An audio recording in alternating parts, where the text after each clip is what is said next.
Welcome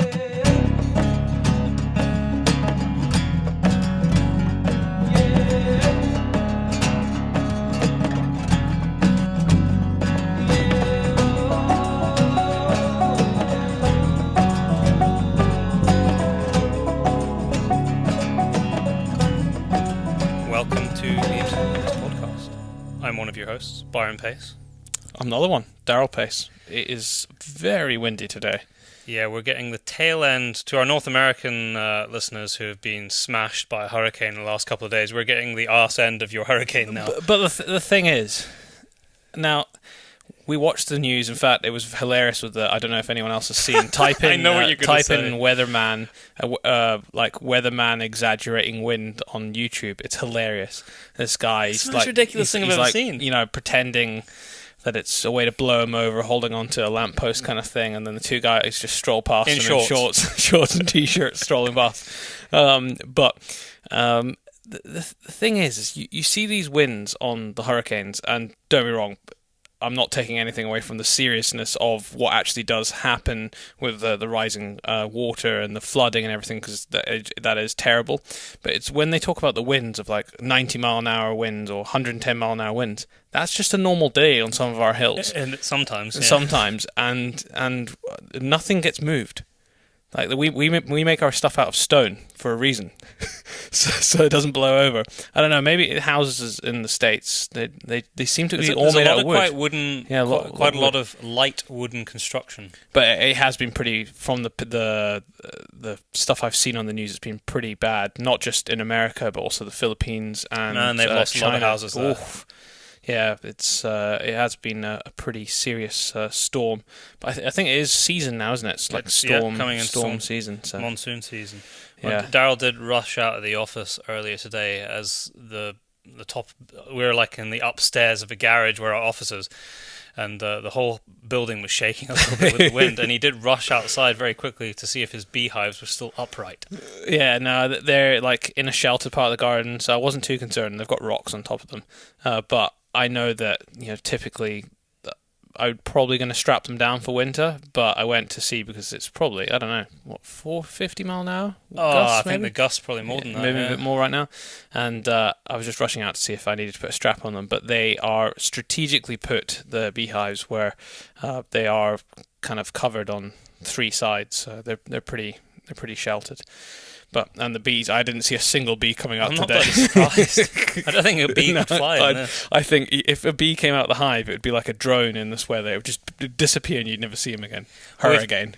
We've had a bit of rain, but not much. I've been watching. I've had the SEPA water height on one of the tabs on my computer all day, and it updates like every 3 hours. So when I got into the office, I looked at it at 12 o'clock. Looked at it to see if it was moving at all, and despite all the rain that we've had, the river has not really done very much here, although I believe the west coast and north, they've had freaking awesome conditions, and we had great water last even though it has rained, you know, the pond hasn't even gone up that much. No. So I think we actually haven't had as much as it sounded like on the windows. So I'm very disappointed by that, but I'm still going to go and cast a line with Eden after work.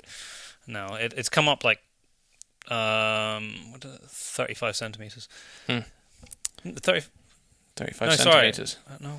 No, I must have looked at the scale wrong. 3.5 inches. Sorry, it did come up 3.5 inches, but it's dropped back down again.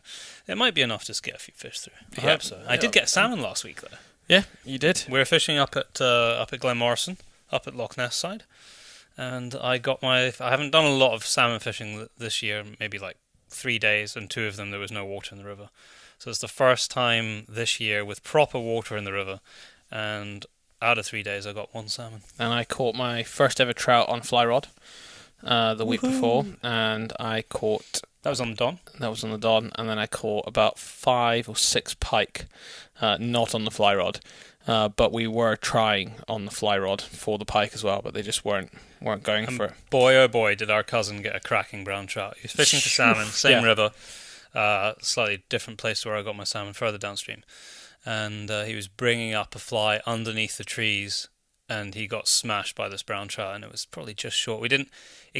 We're classing it as a land because it came off at his feet. We had a few because I caught a big pike, and it was within distance to put in the net. Yeah, but and it got off. But I mean, it didn't matter. And it was a decent size, but it didn't matter anyway because I was putting that one back. But his trout was probably about 3 pounds. Yeah, that's a good brown trout.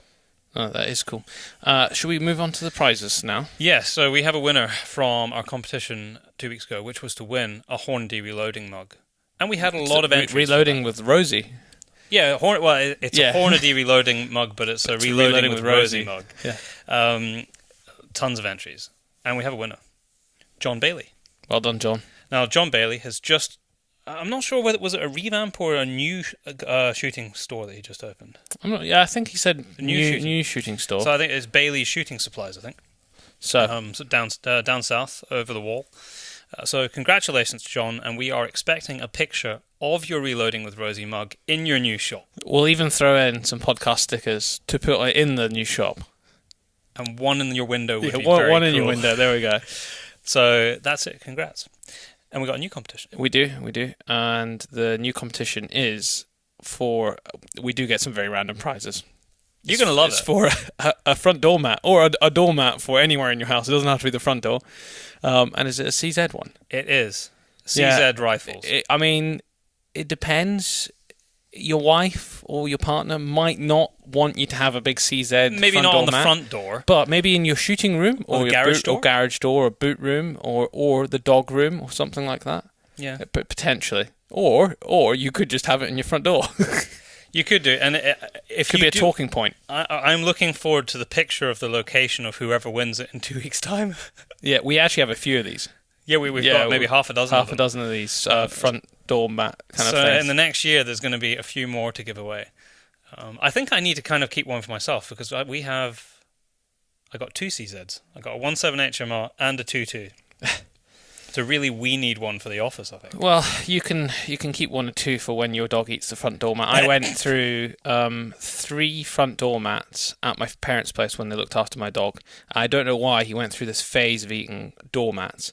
And for some reason, it was always the really expensive ones that had a picture of a stag on it. And that dog cost me £120 in front door mats. It was ridiculous. I actually eventually stopped buying one. Didn't buy one for a few months, and then he just must have matured. And I bought the heaviest duty one. I did notice it's like a big, heavy. It's actually heavy to pick up yourself, and he has not touched it since. But also put chili powder on it, so he's not. Yeah, it's the solution to anything with a dog. If he's chewing it, put lemon or chili powder on it. They don't do it again. So if you want to win the CZ doormat, which I know you do, then you're going to want to know how to enter. So we're going to make it... I can actually hear our dogs barking behind us. The puppy is not in the office. You will hear him in this podcast. Yes, you do. Trying to rip our headsets off. But we're going to make it dog-related, because most of you have a dog of some description. So we just want to see a picture of your dog out and about. Yep. It can be hunting. It can be walking. walking. It could be doing anything. Keeping you company in the car. Yeah, working with you, that would be cool. Anything to do with dogs, that'll be good. So look out for the social media post on Instagram, Facebook. Yep. And put your picture below. And if you don't have either of those, then just email us a picture of your pal, podcast@paceproductionsuk.com. And we will select the best picture. That'll be cool. Oh, and also we're going to give away some more podcast stickers. Mm-hmm. And it is going to be if you are beating or picking up this season. You realise how many people are probably going to write in. There's going to be a lot of people writing in. Because also that will include a lot of gamekeepers end up doing that. Basically includes everybody. But anyway, yeah, we're trying to be inclusive, trying to find different people. So yeah, if you're beating or picking up first 10 people, I think we won't do because we could be giving away hundreds. Because last time when we said people in America within 30 minutes of the show going up, we'd given away like maybe 20 within 30 minutes of the show going up. So yeah, first we won't put an exact number on it, but it's probably going to be about 10 or 15. Yeah. So if you want one, then just contact us somehow. Yeah. Preferably some evidence as well. Yeah, evidence would be good. Evidence would be good. A picture of you doing it. Because I think this is going to be so popular, I think we're going to need evidence. Evidence that you're a beater or picker up. And we're going to exclude gamekeepers, I think. Because we've already done like if you were a gamekeeper, then we that's gave away true. A whole heap to gamekeepers. So if you don't do it necessarily as a full, well, I guess some pickers people up, do it, some a lot do it, but are not gamekeepers. Yeah, that's true. So yeah, so if you're a beater or picker up. Beater or pickup. There we go. That's the rules. So we have a great guest on the podcast this week. A guest that you have heard from before. Ulrik Orskov. He is a veterinary student, soon to be a qualified vet, actually, because he's not far away now from qualifying next year. An avid and utterly mad hunter who has hunted all around the world.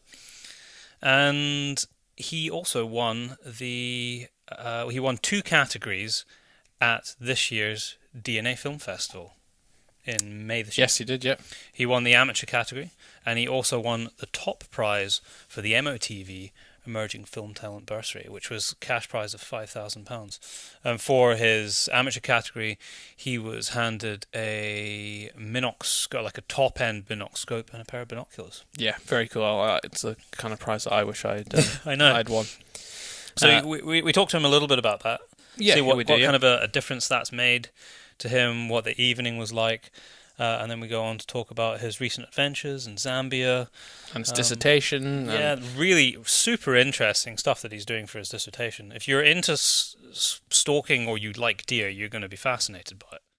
Yeah, and he is in Denmark when we're recording this, so apologies if there's any interruptions or the audio. I think it's pretty good. Yeah, it is pretty good, but just to, if you're wondering why it doesn't sound the same. He's not. We're trying to do them more and more where we're in the same room as the person, but yeah, it's a long way from Denmark to Scotland for an hour's podcast. So it is. We thought it was a little in the bit future, of a big maybe call. in the future. Yeah. Now, I just wanted to give a little bit of information to people. It's actually quite relevant to this podcast because Ulrik asks me about my recent trip to New Zealand, and just by pure coincidence, this information has come out in literally the last couple of days. The New Zealand government have released a plan through the Department of Conservation to essentially do a mass cull of tahr across the entire country. There's a lot of information washing around online about it. I'm going to stick up a whole heap of information from the Department of Conservation, from some of the associations, one of the Tahr Foundation, their sort of the equivalent of the New Zealand Deer Management Group, all who have put out statements about the government's plan and what the potential impact is going to be. So I will let you read through all that, and I'm hoping very, very soon we're going to get somebody on to talk about it from New Zealand. We're in the process of getting that out right now, and it might very well be a short podcast that goes out within the next 2 weeks. And the reason for that is that everybody has been given basically 12 days to respond to this. It's not even really a consultation, to this government statement that they're going to start having this mass cull plan. 12 days. That's how long they've been given. They estimate the population of around, and these numbers are not particularly accurate, and the government say that themselves, that they're estimating the population at around 30-odd thousand. And essentially, what they want to do is be left with 5.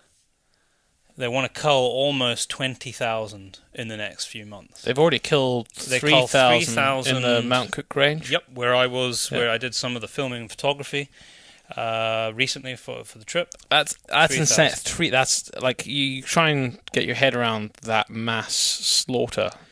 It's complex.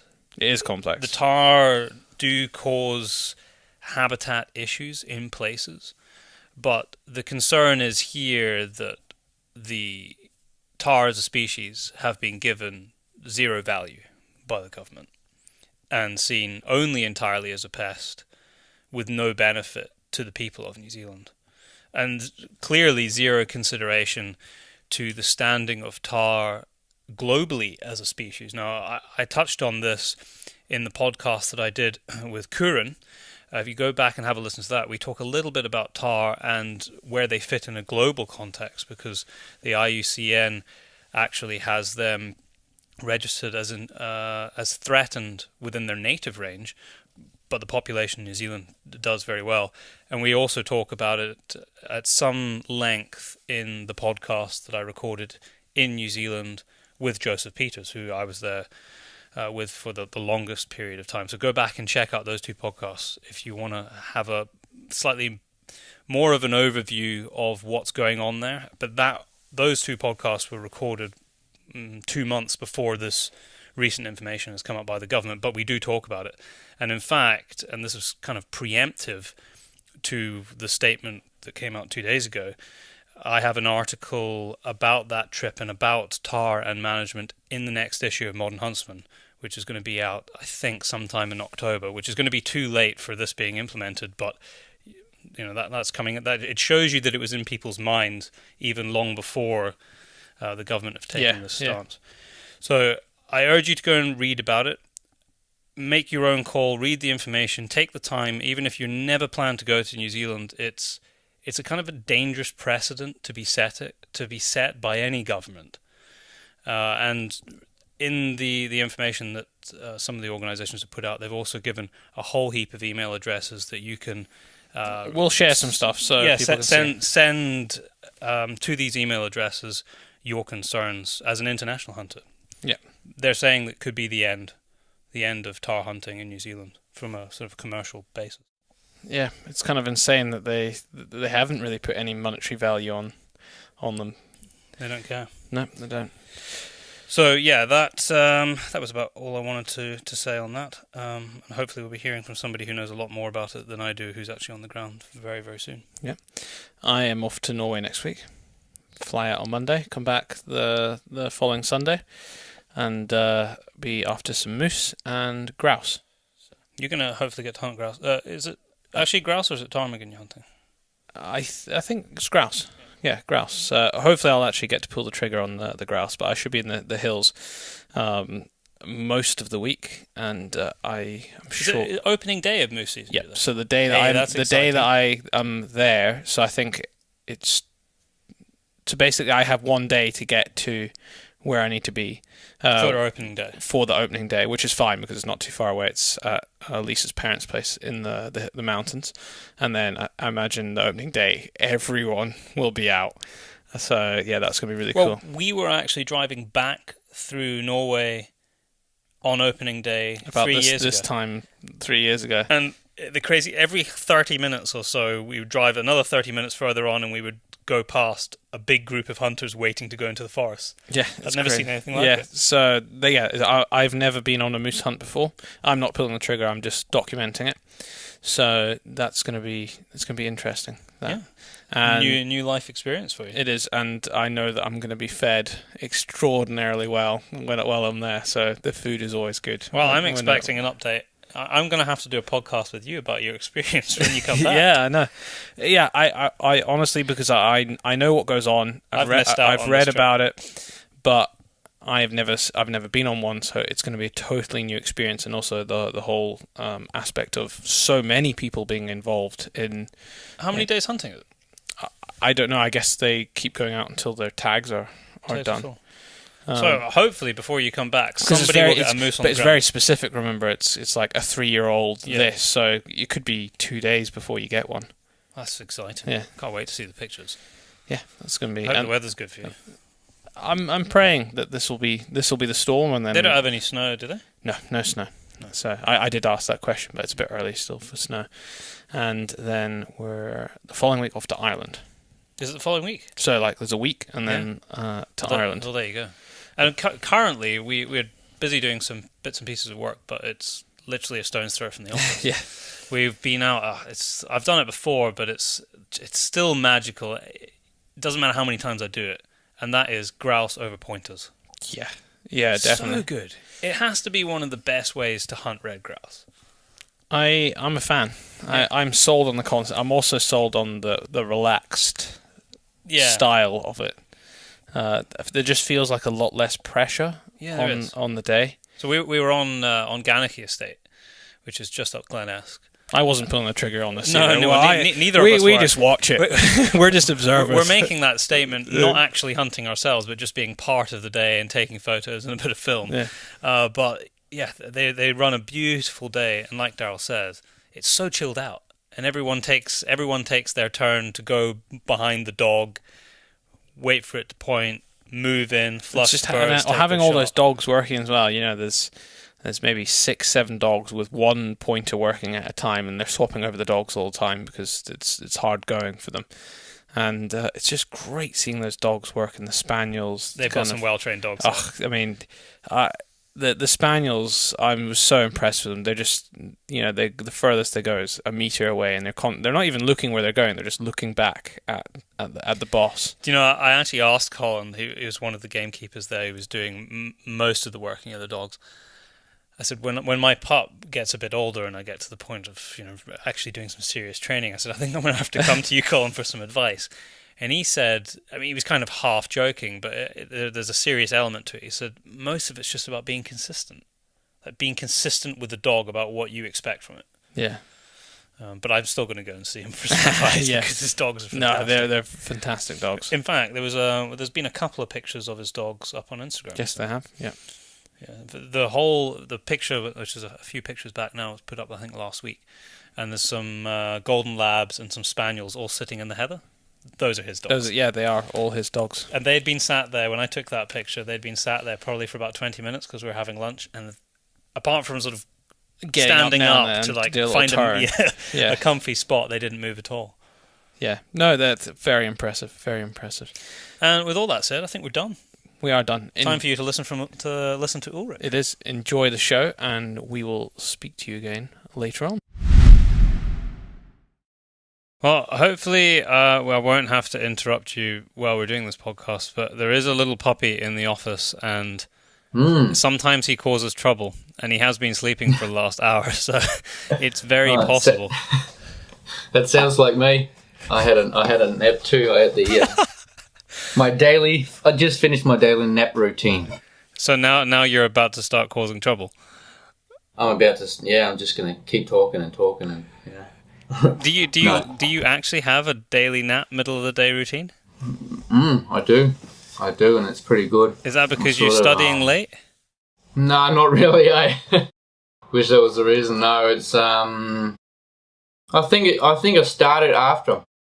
I think it was actually through hunting that it actually came to work like that, because when you get up in the morning and you get out and sort of you have your lunch midday, find a good place to sit in class, and you sort of, when you eat your dinner, you get pretty mellow and you want to stay sharp. So it was just pretty good. It was like pretty normal to me to just lean back and take a nap and then wake up and be fresh. So it's sort of the same thing I'm doing now. I have to say, I do really rather enjoy taking a little nap at some point during the day, lying in the long grass, be it fishing, hunting. Yeah. In fact, I did it just last week. We were away fishing up north. It gives the ticks a good chance to climb on you. Yeah, it does, and other creepy crawlers. But apart from that, it is rather enjoyable. Yeah. Well, sorry, I didn't mean to interrupt you there, but I was just going to say you are back on the podcast for the second time, so welcome back to the show. Thank you. I'm keen. Good. That's what we want to hear. And thanks for having me. It's a pleasure. Now, last time we were all together, it was May this year. It was the Northern Shooting Show, and you'd come all the way over from Denmark for the film festival and then the weekend of the Northern Shooting Show. So that is, I think, a pretty good place to start, because it was such a hectic weekend that we didn't actually get a chance to podcast with you to talk about the film festival, your film, winning the prize. We gave our regular listeners will know that you won because we read out all the names of the winners. But what was that Friday night like for you? It was it was pretty crazy because was it a Friday night? It was a Friday night. Yeah, every day was like a weekend day to me that weekend. No, it was a really good night. It came to like a big surprise to me that that I won the 5K prize, and it really meant a lot to me because just because of all the filming that I've been doing, and you've done a lot. Like over the last few years, you've created a lot of content. I haven't edited a lot. I haven't put out that much content as in comparison to how much that I've actually filmed. So it's it was a good film that I had made, and it was an intense hunt, and so I'm just happy that to get I suppose a bit of it's nice that people appreciate and that people can actually get something out of what I've been doing, because mostly it's been for my own, for my own sake of filming. But I'm happy that other people can gain something from my hunts, and sort of yeah. And the prize that you won was the you won 2 prizes actually. Didn't you? Yeah, I'm not sure. I should really know, considering that we were presenting them. But so you won the best amateur, but then which was what did you pick up? You picked up a Minox scope and Minox pair of binos, and then the MOTV prize, which was the cash prizes for aspiring filmmakers, and you won the top level prize, which was, as you said, $5,000. We've had Simon Whitehead on the... Daryl's wrestling with a puppy right now. I was right. He's wrapping himself around the podcasting cables.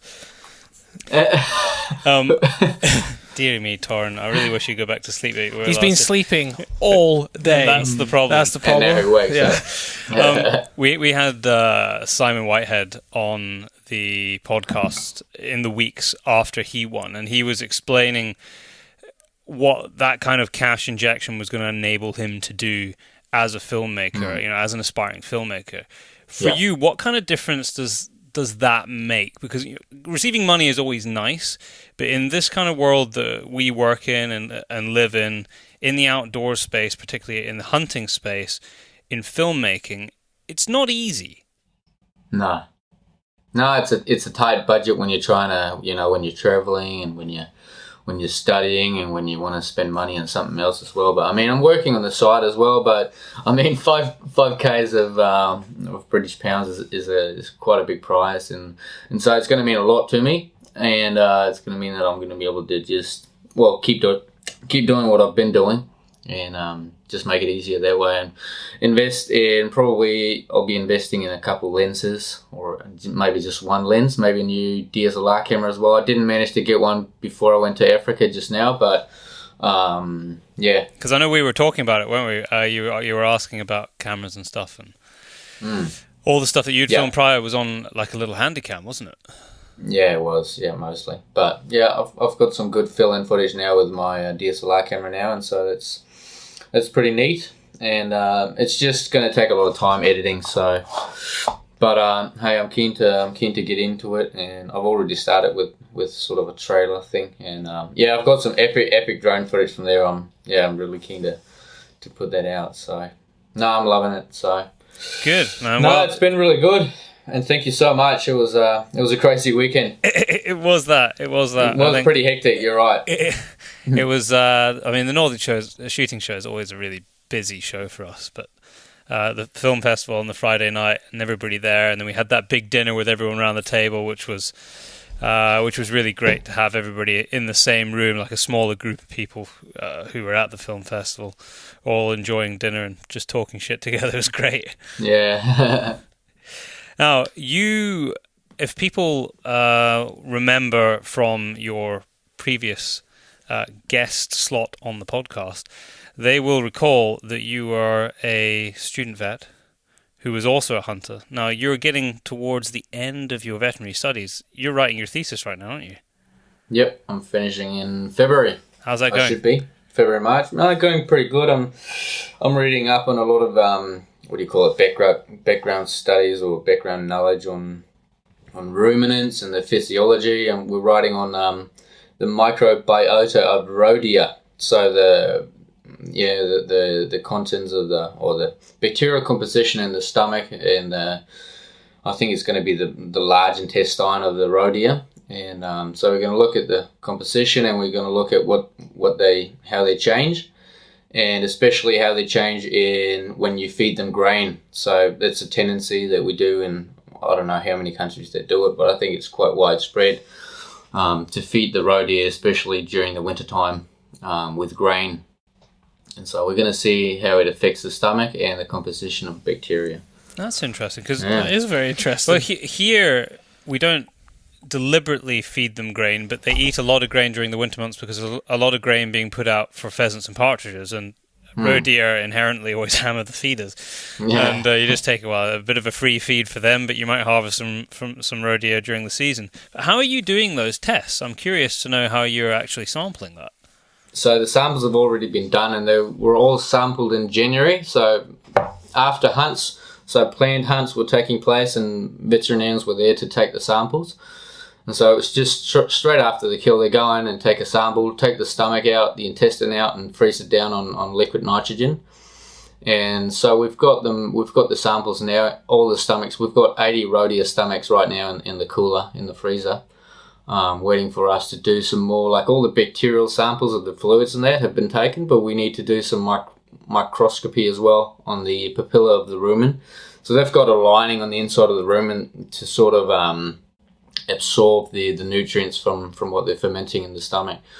And so we're going to look at to see if these papilla sort of, if they shrink, or what happens when they're feeding on grain, because we've got a control group from like an island in Denmark where they don't have any grain feeding.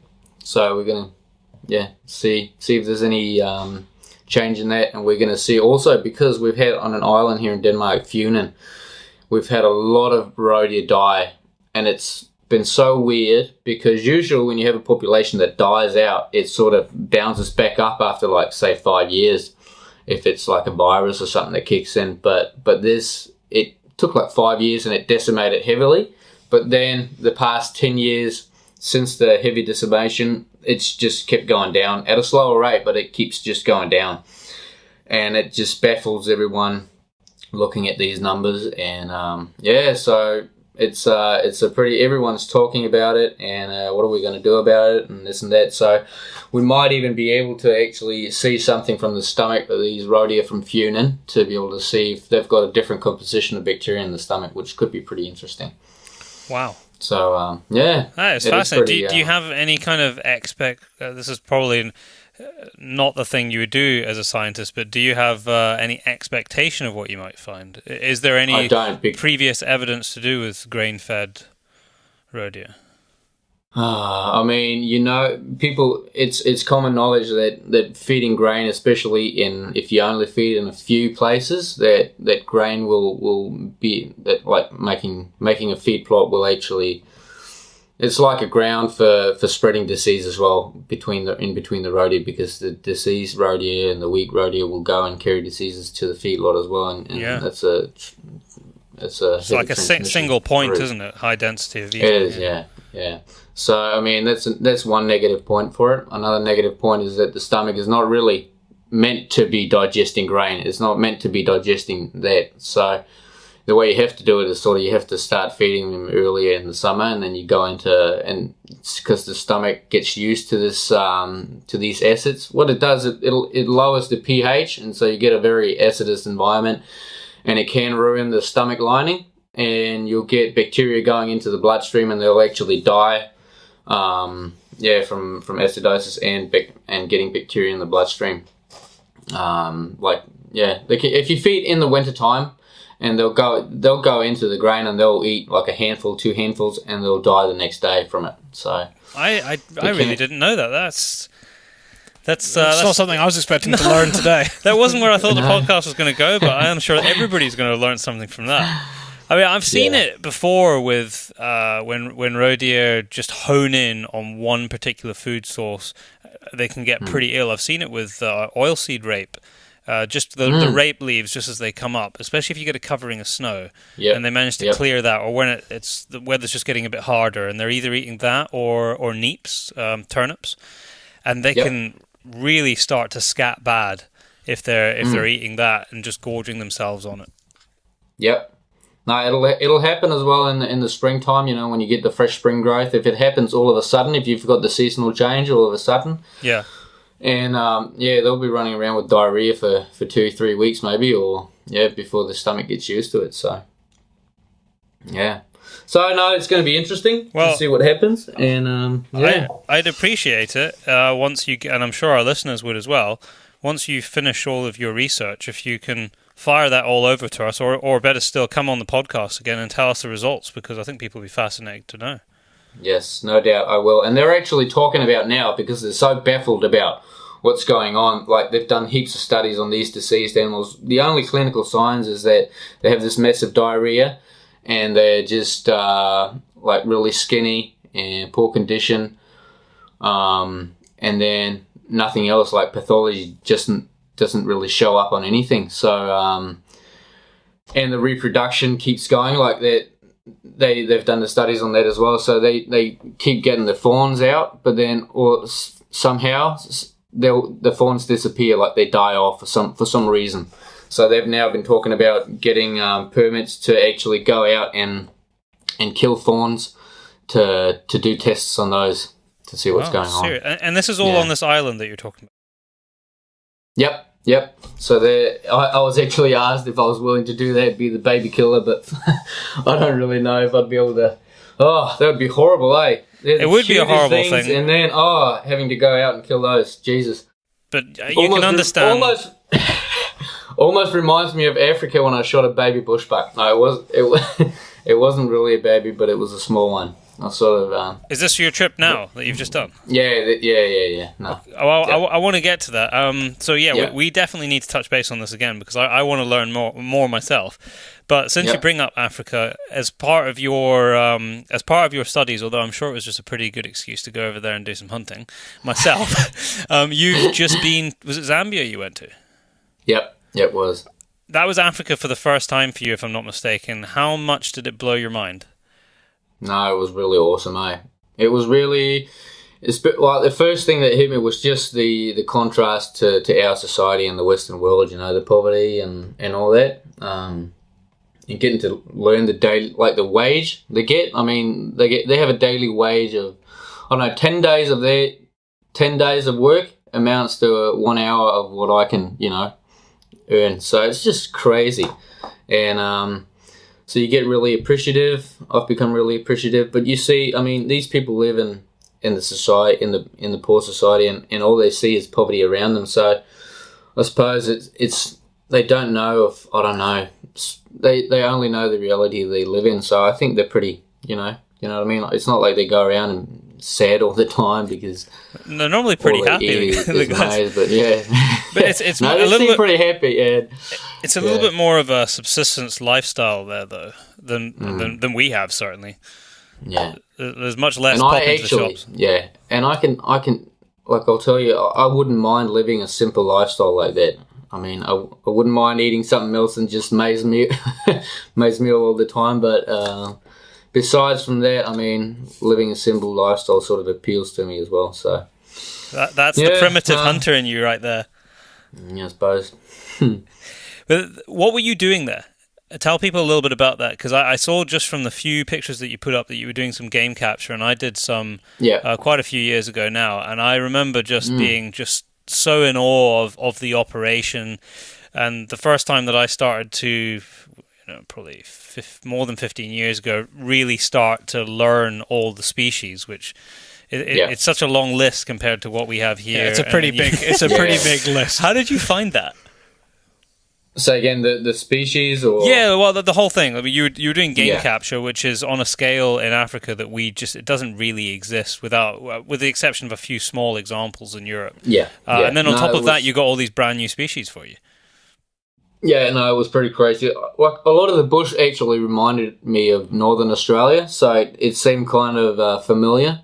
But then again, like you said, you've got this ton of species that we're just not used to, and it was just amazing getting to see all these different species that you've only seen on the screen, and just being able to, stalk them and get to know them. It was amazing. So what was the work that you were doing there from a veterinary perspective? What was the training you were doing? So he was the guy I was with down there, Neil. He was they're doing game capture sort of half the year in the season. They can't do it in the warm weather because the animals will just overheat and die from stress. So they do it in the cooler months, and so they're going out. They're taking out, like, they get orders in from people that want to buy these animals to their game farms to raise numbers. And so they go out and actually just transport animals from one farm to the other, basically, and sell them. So it's just a way of managing populations, I suppose, like private people doing that. Because other than that, I mean, outside of the farms, it didn't seem like there was a whole lot of animal activity going on. Like the helicopter guy, he flew for an hour and a half down to this private farm that we were catching animals on, and he did not see one wild wild bit of game going down there. That was in the helicopter for an hour and a half.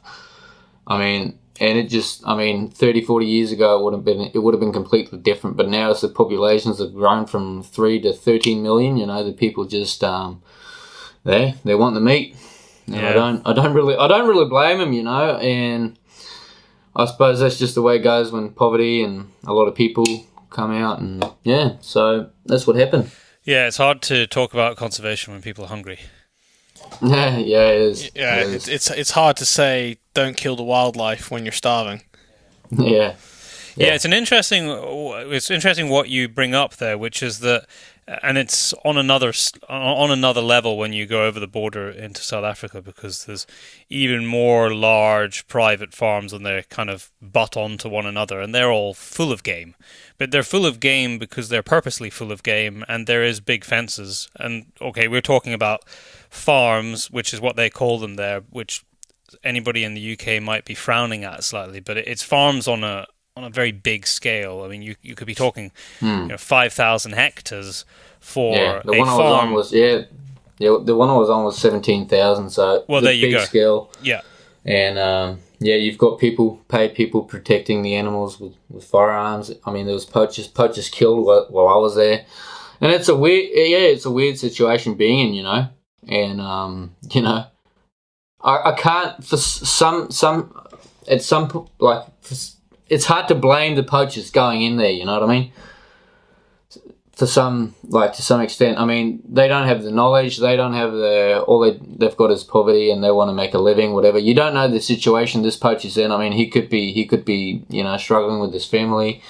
A lot of people die from starvation still, so, I mean, who wouldn't save their wife to go in and kill a kudu, I mean, that's the question you've got to ask yourself if you're going to really blame the poacher or society as a whole. How it's, you don't necessarily have to put a blame on someone. You just got to realise this is the way it is, and don't put the entire blame on the poacher. I mean, I've just seen in forums where people like fucking hang this dude or cut his nuts off or something. It's just, It's it's very easy for us on the outside to make sweeping statements, and we all understand that indiscriminate poaching is not good in whatever form it takes, because the wildlife is coming second. But as we've already discussed in the last few minutes, it is a very difficult situation. Would you not take something if it was kill something you're not supposed to so that you can eat, or don't, if that's your choice? And then there's also a scale of poaching on top of that. There is the meat poaching, which is for survival, but then there's also the market meat poaching, which is on a bigger scale, and then beyond that you've got your, like, right at the top end, you've got your rhino organised your ivory, which is big money organised gangs. So that there is a whole spectrum within that, and I think probably the reality is that the poaching for the table, for individual people's table, probably, if everything else wasn't going on, wouldn't make any difference. The problem is you've got that, along with the market poaching, along with all the other types of poaching for ivory and rhino. Yeah. So it compounds a problem, whereas it would probably go under the radar to some extent if you didn't have the other issues. Yeah, I suppose the rhino and the elephant poaching is the hardest one or the most, is the hardest one to deal with, and the most pressuring one, or how can you say? Did you talk to the guys about that out there, the rhino and elephant poaching? A little bit. They didn't have to do a whole heap with it, but I mean, the government sort of seems corrupt as well. I think most of them seem that way. Yeah. Also, in regards to like deforestation as well, like China builds an airport in Zambia in Lusaka, and then they get to just, deforestate. Zambia's got the highest deforestation rate in the world right now. I didn't know that.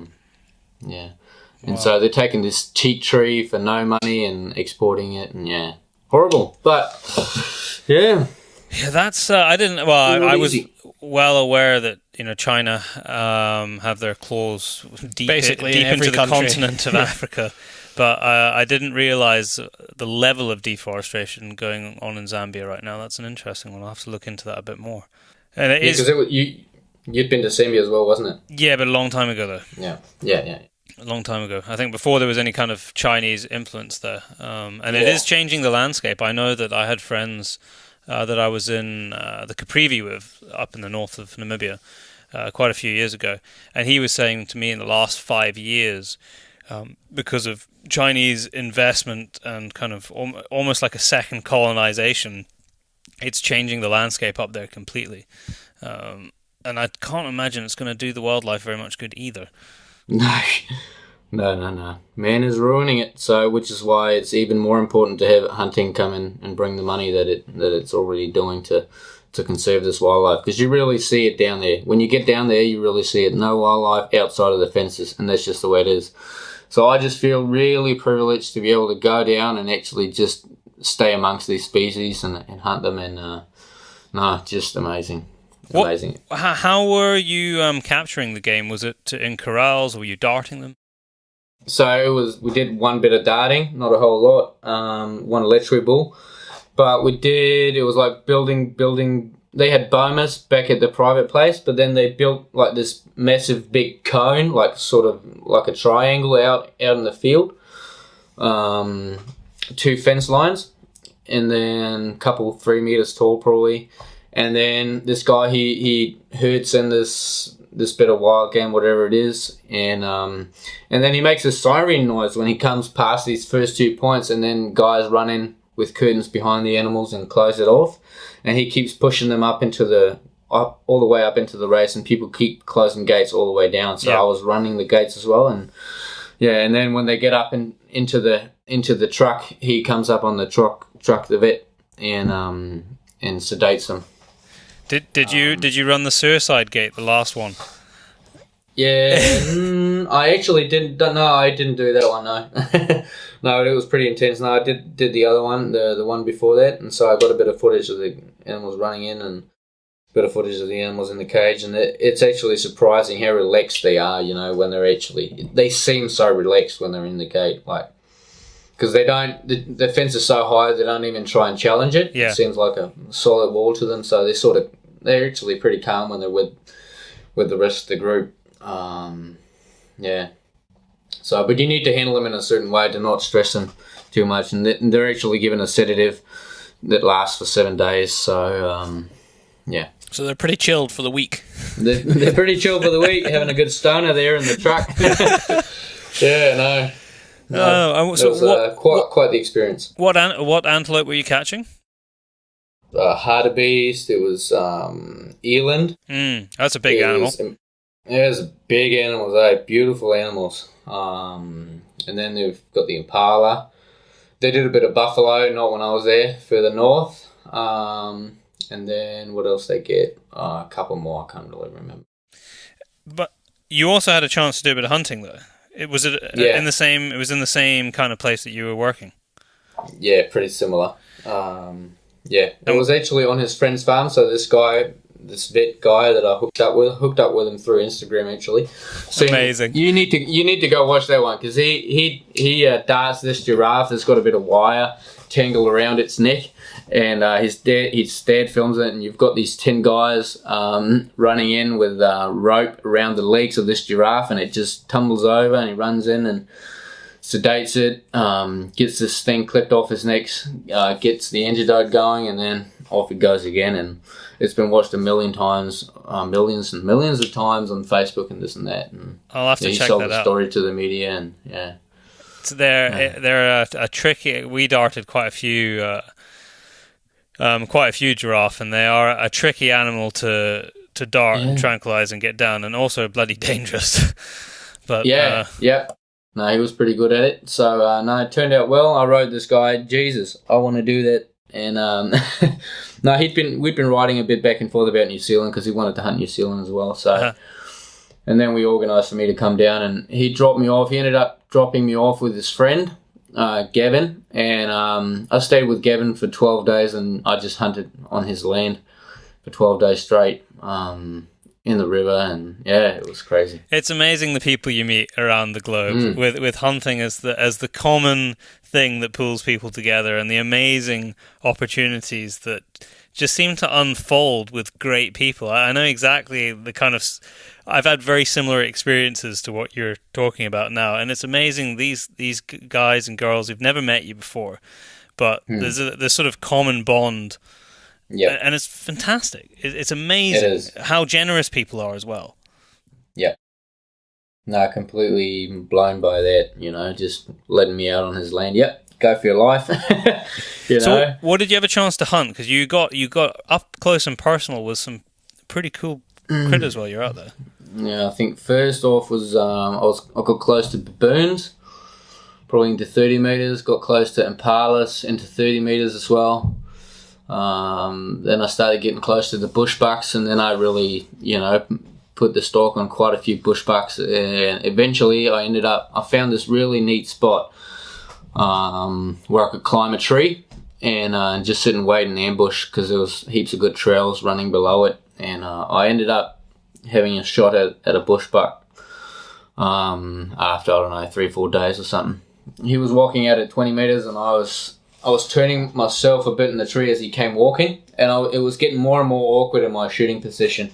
And I tried to sort of whistle to get him to stop, and then, whistle a few times. He just keeps going, sort of, and I just release the arrow, and he ducks the arrow, but my arrow is high as well, and I'm just, I'm almost killing myself. But I'm just grateful I didn't wound him.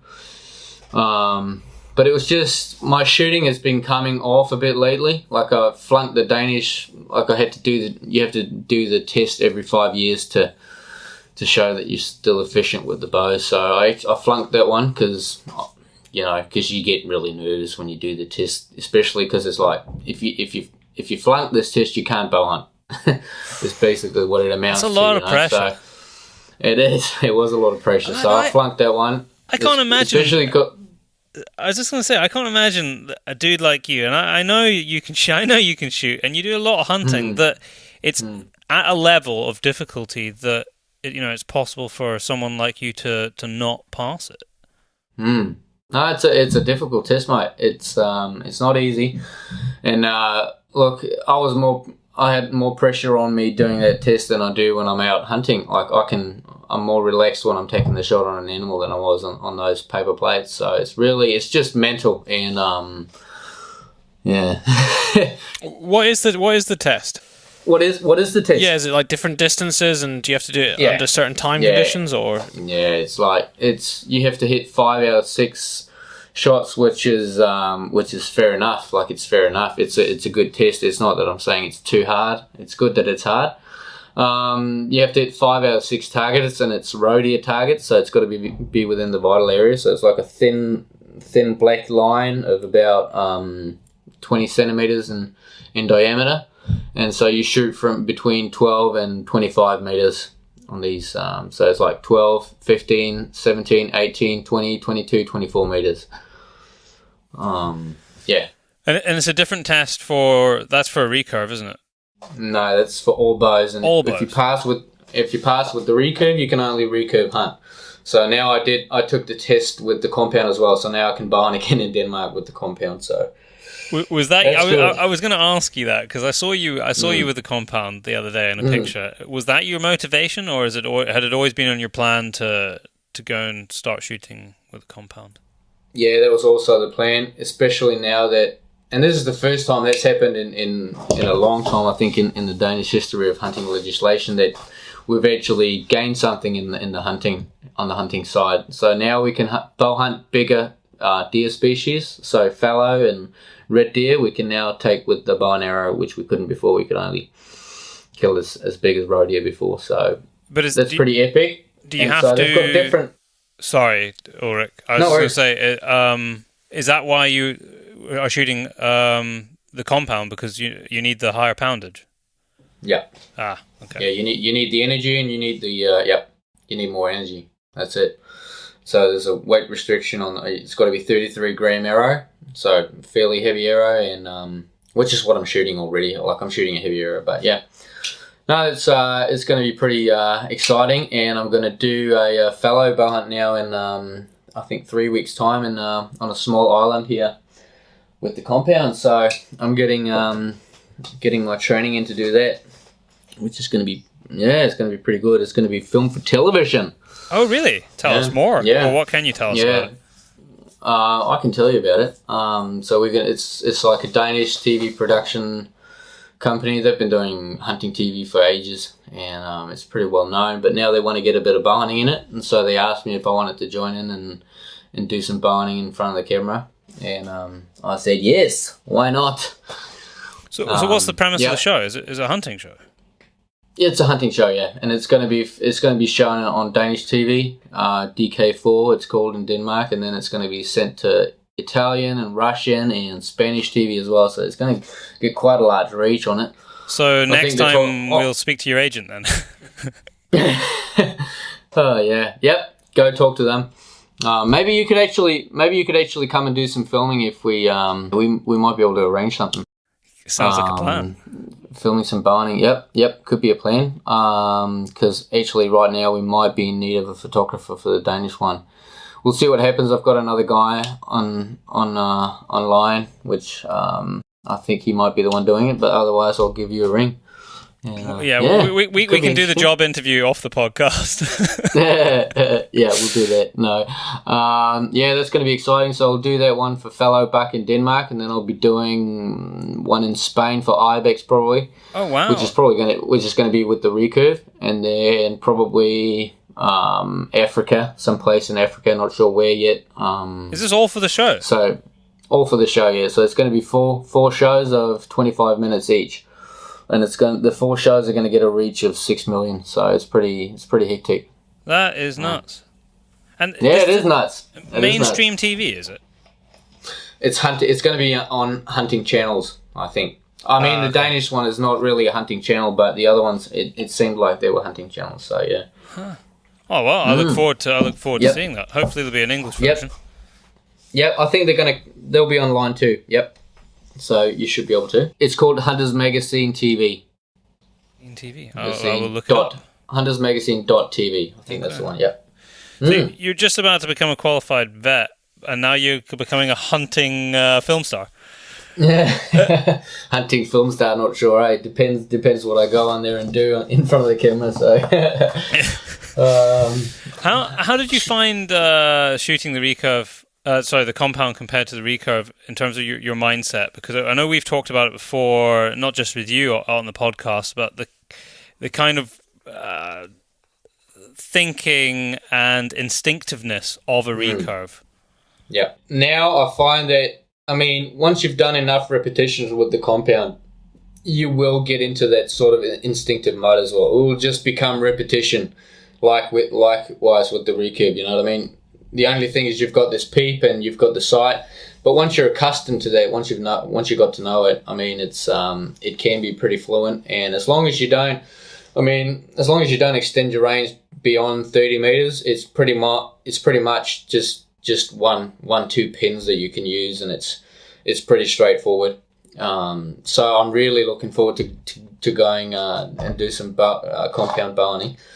Because now a lot of times I've been like, because I was struggling a lot in Zambia with both with the shooting, but also with I got close a lot of times, but I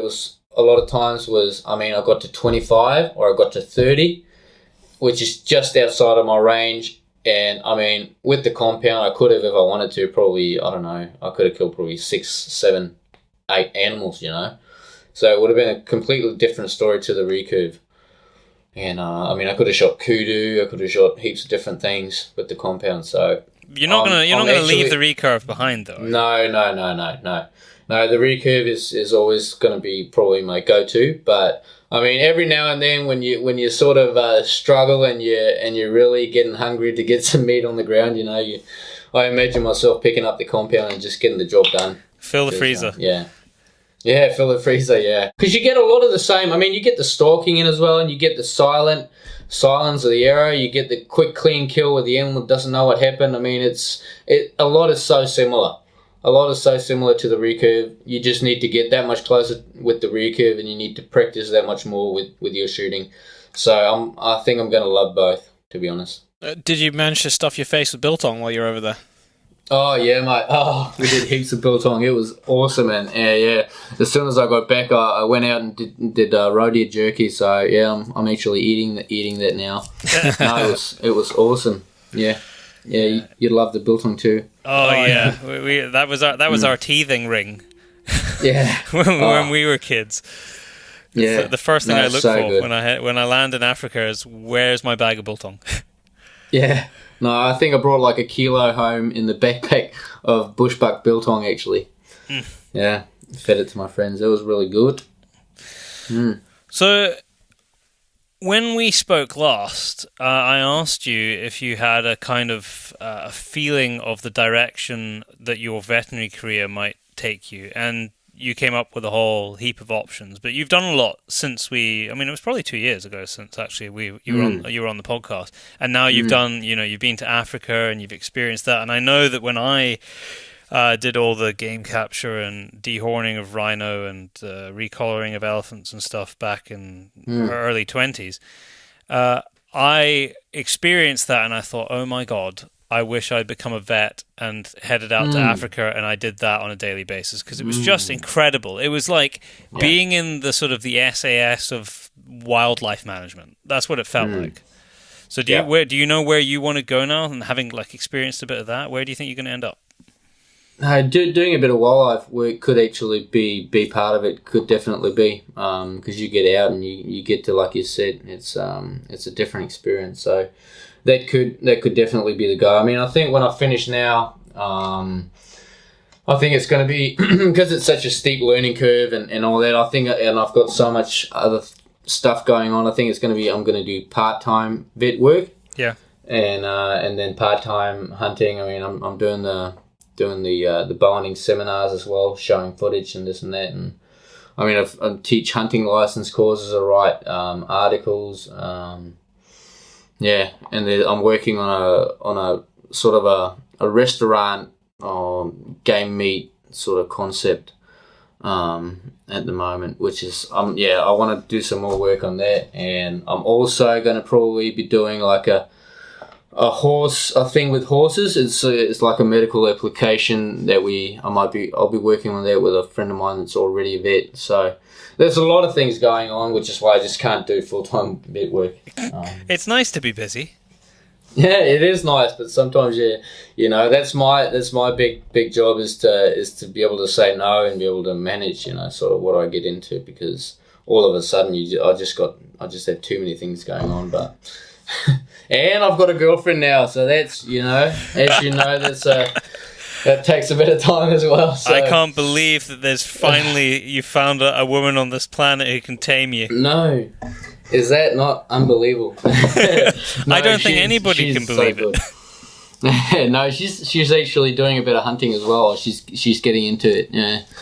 Oh, that's good. So, that's really nice. It's neat, and she's riding horses, so she's trying to teach me how to ride horses. I fell off the pony last time we went out, so but we're getting there, and one day I might be shooting the recurve off the back of a horse. Oh, can you imagine? Is there not a world championship for doing that? There is, but it's not a full size boat. It's the one that's a short one. Yeah.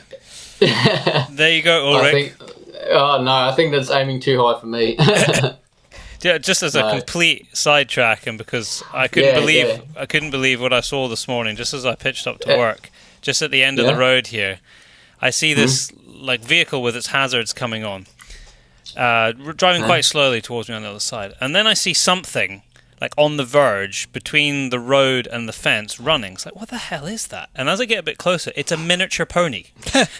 And then this guy was trying to herd the miniature pony up against the fence so that he could obviously catch it and put it back in the trailer. I mean, this thing probably came up to my belly button. It was absolutely tiny. And it's just when you were talking about horses there, it reminded me, because I'd forgotten to mention it this morning. That's how my day started. Sounds like a good start, no. I like the horses, so... Maybe I'll be working with horses as well. I don't know.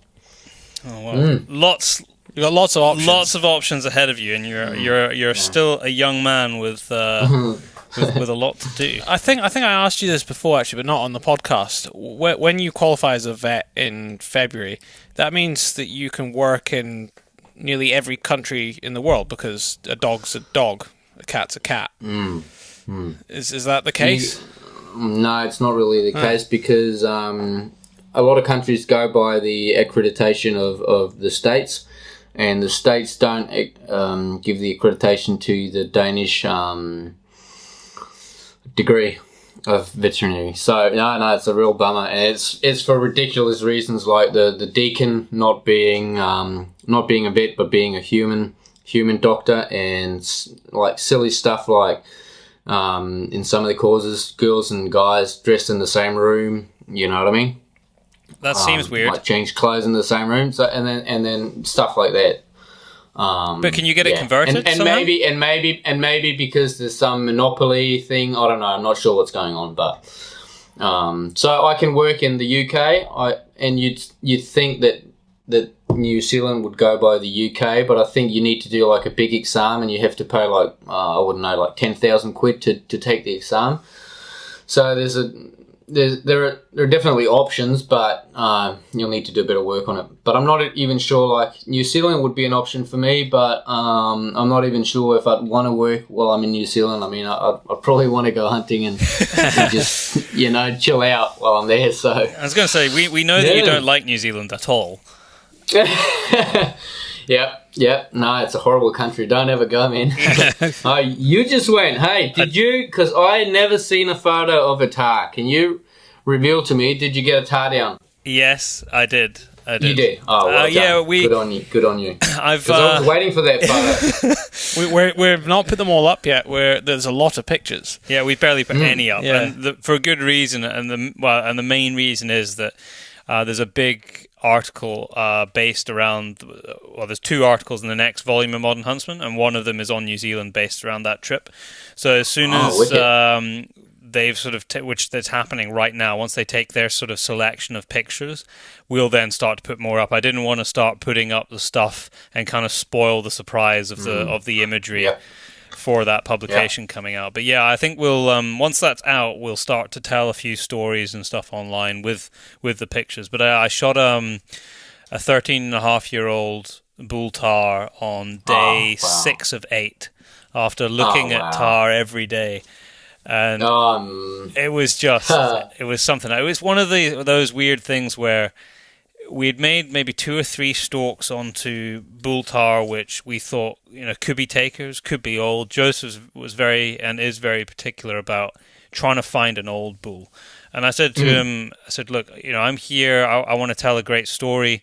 I said, don't compromise anything that you would normally do for me. If it means that we leave without a Tahr because we haven't found something old enough, then we leave without a Tahr. I said that that's fine. So we were made stalks into a couple of bulls, but lost them just in the thick bush because 1 minute they're there, then they take 2 steps and you can't see them anymore, and you never see them again for the rest of the day. So that had happened a couple of times, and in the same valley that we had watched quite a few bulls, of which there were a couple that would have been considered takeable. We were coming out in the very, very last light. I think it was of day 6, like I said. And just there, in this little gap, Joseph just happened to look across, and there's this bull walking across the face. And he knew even without lifting up his binoculars, he's like, that's the bull. And he sat down, quickly got his scope out so that he could, his telescope, so he could have a quick look at the head, but he almost didn't need to do that. And by that time, I was already kind of unfolding the rifle and getting into position, waiting for him to confirm to me that it was the right animal to take. And it wasn't far. It was about 100 meters or a bit less, just on the other side of his face. So, as far as rifle shooting goes, nice and close. And typical of Tahr, up the steepest, iciest friggin' loose face of boulders that you could possibly imagine. And now in the dark with headlamps on, we have to go over to just go and check him out and get the guts out. And that was it. But I'll That's put up an the experience. Pictures. He was incredible. It was. I mean, you've seen Tahr, and to me, I didn't really know what to expect. I'd seen plenty of pictures of them, much like I'm sure you did before you went to New Zealand and saw them for the first time. But when you see a bull like in the distance, especially in the snow, it's like watching a bear walk across the mountains because they've got that massive flowing so massive mane. It's just Oh, they're incredible. I'm definitely taken. I'm a little besotted by Tahr now. They've got under my skin. Yeah. Absolutely. No, they're a special animal, man. Oh, well done. Good on you. Thanks. Day 6 out of 8. Day 6 out of 8. That's the good feeling, isn't it? It is. You know, it means so much more when there's been a lot of thought and consideration put into it. And day one. That's not easy. I mean, you hunted in winter. That's not easy. The snow was up to my nuts when I was walking through it. Jesus. The weather was good, but the snow was up to my nuts. But we were spoiled a little bit because on day one, we got into where we were sort of setting up base camp. So we got in, and we thought we just had enough time to walk over this ridge and just have a look. And I was keen to sort of see in the hunting grounds. So we walked over this ridge, and almost immediately Joseph spots. Sorry, I just got distracted because that was a really sore bite from my puppy on my hand. No, you mustn't do that, Tahr. Come on. We popped over this ridge, and then we see a couple of chamois. And there was a ram there with some females, and they were kind of just milling around. And it didn't look like one that we were going to shoot, but I thought we might as well get in, and I'll get some footage, maybe take some pictures, and let's just get in close to them. So we did that, and got in on this bit of a scree slope. And the ram came right up to us, and eventually he was inquisitive. He must have been 5 meters or less from me. Wow. And unfortunately, I couldn't do both photography and film, so I had the film camera in my hand. So I've got some really cool film in slow motion of him walking. His face fills the frame. As you can see his eyelashes. He's that close. Wow. So that that set it up for me. Yeah, no, the special animals, special terrain. Well done, man. So yeah, you can tell I'm still a little bit excited about it. Yeah. I'm looking forward to the footage. When is it coming out? So the film on New Zealand is going to come out with around the time of Volume 2 of Modern Huntsman, which is going to be in the next month or so. Yeah, next month. Sweet. So there you go. Sweet. Yeah, can't wait. When's your next trip to New Zealand? You must be planning one. I can't really be planning. Not sure, eh? Maybe. I'm hoping I might be able to get time in the raw. You know you're going to have to take your girlfriend this time, right? Yeah. No, she's actually pretty keen to go. So I might take her after I've done a bit of hunting, just so I don't drag her around too much. So I think she'll be coming at some point. But I might be doing the TV show as well when I finish. So I'm not sure if it's going to be Spain straight after. So I don't know. Could be going into New Zealand winter, our summer, going back to New Zealand. I really want to hunt the red stags and the raw when I Do you know that soon again, one of the sort of strains of wild red stags that they've got there came from just up the road from where we live in Scotland? No. Yeah. I knew they came from Europe, but no. I can't remember where the other group came from. I think they were more parks, but from down south or maybe over in Europe. But certainly one of them came from Invermark Estate, which is about 14 miles from where we're sitting right now, recording this podcast. Wow. That's crazy, eh? Yeah. Globalization. That's amazing. Now, you were recent, and when I say recently, in the last 6 months, you put up some pictures. I think you were stalking roe deer in a forest somewhere that looked absolutely incredible. Where was that? Hey, not sure. Could be France. Yeah, France. It was in France, yeah. Yep. I was down with another vet, doing some vet work with him.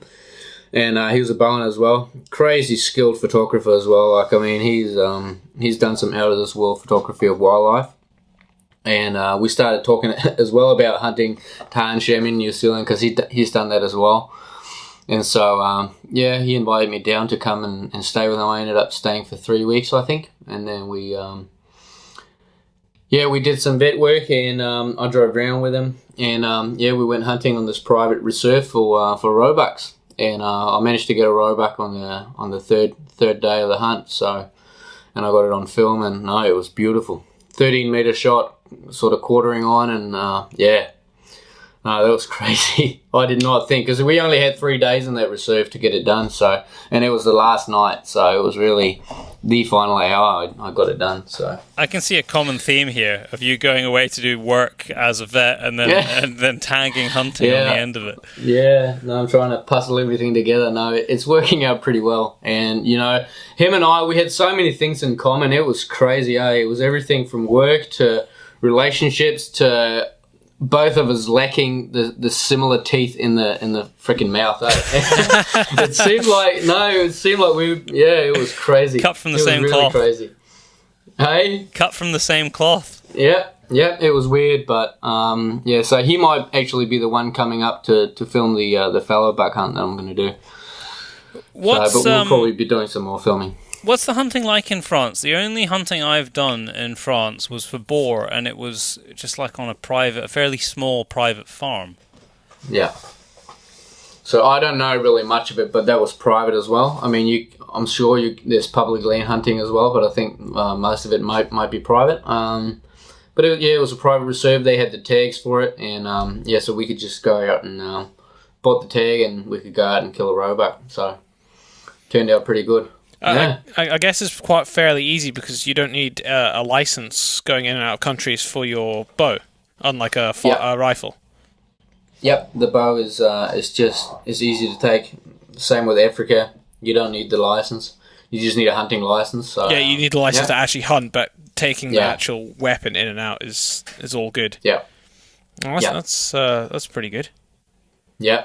No, it's too easy. It's the hunting part that's not so easy. Yeah, no, definitely. No, it's all worth it. It's all worth it. Yeah. So, are you now just? Is your head just in the books right now? Yeah, I'm reading these articles, trying to get into because we didn't have a lot of bacterial gut microbiota in the actual studies, so now it's just reading up on a lot of articles, a lot of background books, and before we actually start taking samples and writing stuff. So we're going to find some sources and a whole heap of stuff, and then we're going to do the actual looking through the microscope and all that sort of stuff and puzzling it all together. So you got to behave. You got to behave right now. You got to actually do your work instead of going out hunting. Yes, I was actually pretty close to buying tickets to go to the States to hunt elk, but we'd only just gotten started and I couldn't really justify because I'm writing this thing with another guy, one of my friends, and I couldn't really justify leaving for 2 weeks or 10 days or something right when we got started. So, and I'm going to do some more hunting. Like I'll go to Germany for a driven hunt for 3 or 4 days, and I'll do some other hunting. So here in Denmark. So I'm not going to be completely without hunting. I just can't really take the long one. So was that supposed? It's all good. Was that going to be public land elk hunting, or what's your hookup there? Yeah. No, that would have been probably on the coast of Oregon. I've got a friend over there that I hunted elk with as well last time. So he offered me because he might not have had the time to go out hunting. He actually just got an elk on the ground, which is so awesome because we spent a lot of time there last time running around, and we only got close like once or twice and barely even seen the elk. So it was really tough going last year, but it seems like this year's rut is kicking in a bit better. So yeah, I would have loved to have gone there, but hey, another time. You got next year. Anything, so yeah, I've got next year. And the next one, I'm definitely I'm hooked on the elk as well. I mean, so big animals. I'm not gonna miss them like the bush buck. I don't think it'll be like a big target. Just hopefully. So what's that experience like heading out for elk? Because I've seen it, I've read a lot about it, but I've never been to North America. It's very very high on our list, and it is happening imminently, but it hasn't happened yet. So. I remember I asked you about New Zealand before I went there, and you suitably enticed me. So tell us a little bit about elk, because it is like it's that one of those North American species that everybody holds up. It's almost like the kudu of Africa, isn't it? Yeah, no, you're right. You're right. The elk is pretty special, especially because you expect a different sound to come out of it than what really comes out of it. It's pathetic, isn't it? Nah, in saying that, no, it's when you listen to it in real life, you feel the power that's behind the bugle. You know, it's just a different noise, and it's really big. It's massive. Like the bugle can be really, really big, and so it is a different noise than what you can tell from the computer. Yeah, but very similar to hunt like the red deer in the raw. Like you have the advantage of calling them in, but I mean, it can be an advantage. But you can also, fuck it up if you call the wrong set of calls and whatnot. It's just not as simple as it may sound like. And the country's so big, and hunting public land is just hit or miss. You know what I mean? Nothing's guaranteed on the public land, so another hunter could have been there, could be there at the same time, and you just got to find another spot, whatnot. So, but once you get close, it's just the hair on your neck just rises, and you just it's really like going back in time, where it's so primal when you hear that scream, and you forget everything else. It's amazing. It was amazing getting close, but we never got a shot off, so. Yeah, I'm definitely going back. How far were you from like a track or a road, or your sort of the transport that you used to get wherever you were going? Probably 10 kilometres was the most. So you just sort of, do you drive and then track in? Is that how it works? Or? Yeah. And a lot of the time you could drive all the way into elk country, so you'd be able to hunt like straight off the vehicle actually, and just do day hunts like that. And we did a lot of that. Just day hunting out of the vehicle, sleeping in the tent next to the vehicle, but being able to bring, massive amounts of food. And doing it that way makes you more mobile, so you'll be able to move if you find the area to not be productive, and you'll find out pretty soon if there's any shit around or fresh sign. And so that's one thing that's good to be able to do, like move spots. But I'd really like. We did a bit of backcountry as well, where we hiked in and stayed for 3-4 days and hunted an area, which is my preferred one. But that's better if you know the area in advance and you know this area is going to be productive. Otherwise, you could be wasting a lot of energy and a lot of time, because the time frame where the elk, really are into the main rut is like, I don't know, probably a week, and then it's just different again. So. The tactics you use, they change with what time in the rut you're hitting it in the bugle when you're hitting it, and so there's a lot of. You can go into the Elk 101 site. They've got a lot of information in there on elk hunting tactics. This guy, what's he called? I think he's a world champion of elk calling. This guy, what's his name? Anyways, Elk 101 is a good page to get some information out of. Were you practicing your bugling before you left? Before you went? Yeah, I was. Everyone was hating it around me. Yeah, I was standing out on the veranda on the porch and just bugling. No, I don't even know if you can call it a bugle, but it got better and better. But hey, it's a lot different. But I think actually you'd be better off trying to being good at cow calling. Okay. Than actually making the bugle. And then there was only one bugle that I tried making, and there was a bugle called Bull Calling Cows Bugle. BCC is what they call it.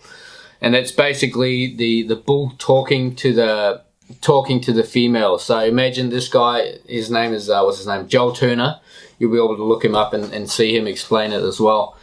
So he explains it this way, that if you imagine you going into a bar and you wanted to get into a fight with one of the guys in the bar, you could go up and you could say to this guy, hey, what's up, you whatever, give him an insult, and he might just wave at you and say fuck off.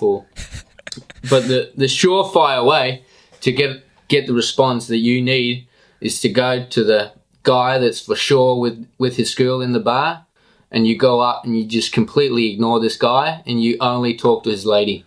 And you don't just talk, you talk real dirty to her, and that's the way to talk to the elk, apparently, if you want to call him this big herd bull, because his only way to respond to that is to come to you, and so that's what's going to happen is you're not going to be hunting the elk is going to be hunting you when you fire that one off. and that's your style anyway, so it suits you well, right? That perfectly suits me, being a real offensive. No, it was. I love the way he explained it. It's so funny. So what you need to do is to get really close. You need to get close.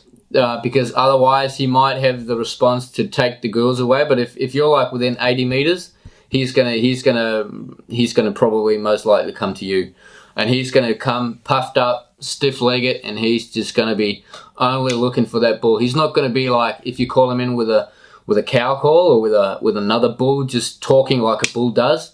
He's gonna maybe like come in inquisitive and be searching, and so this way is gonna keep him in, and he's not going to be as focused. So that's the best chance you'll have to get the herd bull to come to you. I'm almost getting goosebumps just thinking about it, because the red rut is not far away here now, and I can't wait to hear the first roars. I believe one or two have already started to roar, but the bulk of it hasn't yet. And that for me just it just gets me going. And the way that you just talked about it there, I'm putting what I know about red deer onto an elk in North America, and I think I have a vague picture of what that must be like in person. And it sounds epic. Yeah. And then it's just twice the size of the animal, with the elk. So it's a lot of meat to take out. It must be. If you were backcountrying it, it's a lot. You'd have to do a lot of trips out to get all that out. Yeah. In and out. That's Or if you're Cameron Hames, you probably just put the whole thing on your back. You're right. Yeah. You need to hit the gym a bit more to be able to carry the amount that man can. I think I've spent enough time in the gym to realise I'm never going to be Cam Hames. I'm just going to be the skinny dude running around breaking my legs. No. Ulrik, no, I'll just do more times. It's been awesome to speak to you again. I would happily speak to you for another hour, but I know that we've interrupted your dissertation writing, and I don't want, whenever you said you have to hand it in February, I think, you to phone me up and said, you've been distracting me with Facebook messages, and I had to come on your bloody podcast, and now I haven't got my dissertation in on time, and so I don't want to be responsible for that. So I'm going to thank you for coming on once again, telling people about your antics, which is, I think you're going to have a lot of jealous people, because that sort of trotting around the globe, experiencing the best of what the world has to offer. I mean, that's what it's all about.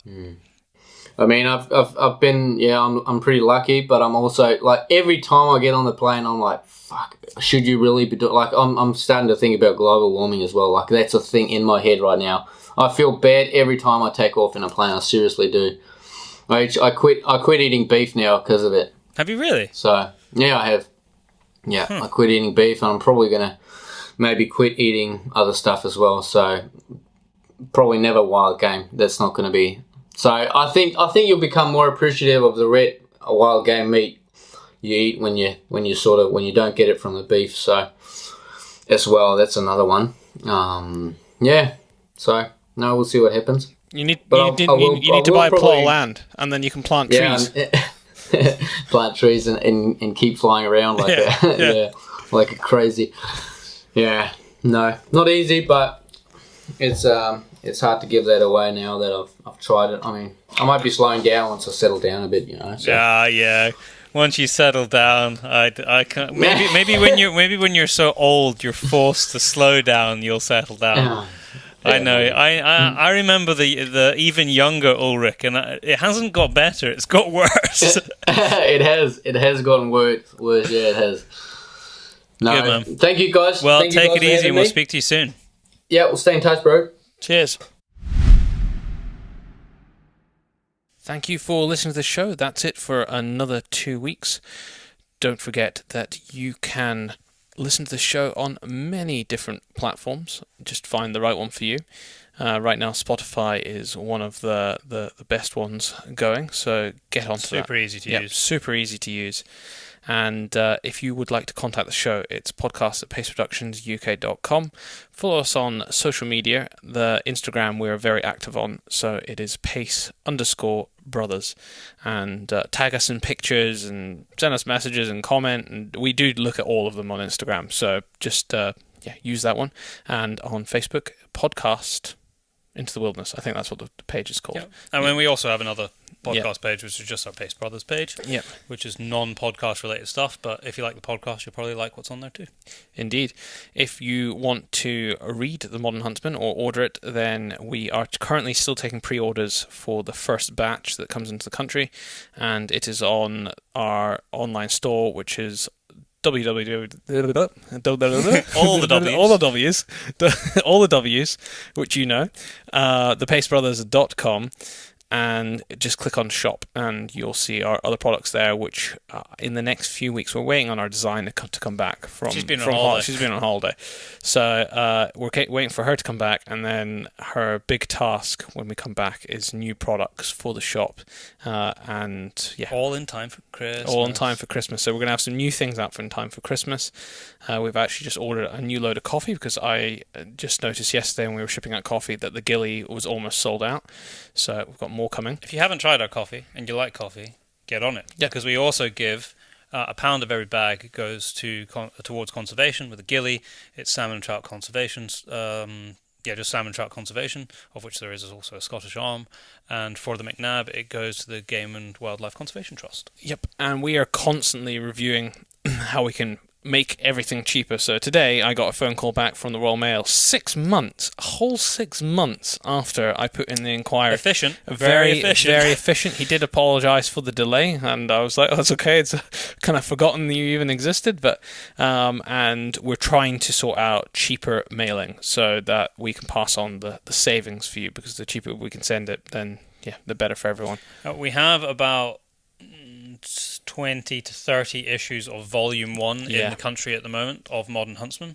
But they are going, we're getting every week day. We're shipping stuff out. So I mean the last week it's basically been a daily thing, been orders of Modern Huntsman, so they are just going. So if you've been thinking about it for a while and you haven't done it yet, I'd get on that quickly. We will be placing another order so that because as it comes up to Christmas, if you've enjoyed Volume 1 and you enjoy Volume 2 when it comes out, it's going to make a great Christmas present for somebody as well. It is. We're going to try and do some bundles of Volume 1 and Volume 2 together as it comes up towards Christmas. So if you were thinking about what the hell am I going to get a certain person, Modern Huntsman. There you go, done. Buy them together. Yeah. Save on postage. And we'll even do something. We'll do a bundle deal with it as well. We haven't quite worked that out yet, but I'm sure we'll be able to do a bundle deal. Yeah, I'm sure we'll be able to do something for Christmas time. We'll do some kind of a bundle. But yeah, I think that's it. And that's it. Don't forget to enter the competition for the CZ doormat, which I know that all you want. And we look forward to speaking to you again in 2 weeks.